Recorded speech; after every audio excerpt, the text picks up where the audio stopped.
Okay, no doubt you've seen some language toward the end of certain contracts, maybe even your services agreement that says something like as is or disclaiming all warranties. So let's talk about what this clause means in the context of your creative services agreement, why it's important, and how to negotiate it. While the core of this clause is fairly simple, the as is disclaimer, the clauses can range from something like this to something like this. Yikes. Occasionally you'll see it in bold text, but most often it's yelling at you in all caps. So regardless of format, the reason and meaning behind this clause is fairly simple. All this clause is saying is that we are only making the promises in this agreement. So you'd think saying something like that wouldn't be necessary, like, of course, I'm only making the promises in this agreement. That's why I wrote them down over here. But the reason is that the law in some contexts will imply some extra promises that you have to stand behind unless you wipe them away with the as-is clause. Having an as-is clause doesn't mean your work is shoddy. It just means that the only promises you're making are the ones in this agreement.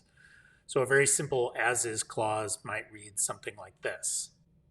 Except as represented in this agreement, all services and deliverables are provided as is. Note the key phrase here, except as represented in this agreement.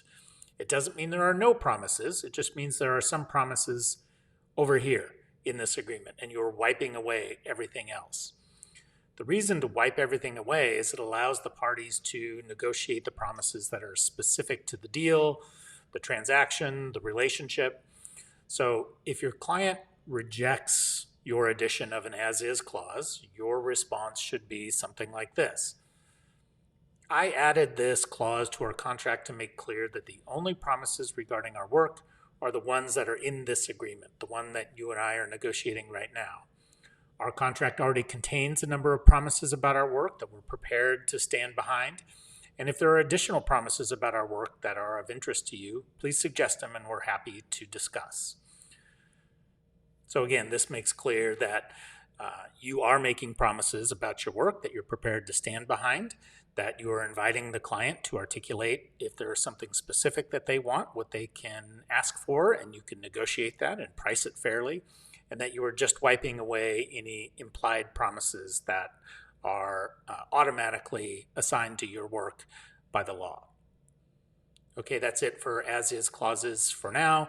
There's more about this topic and many others related to services agreements on our website, or if you hit our service agreement field manual, which is also available through our website.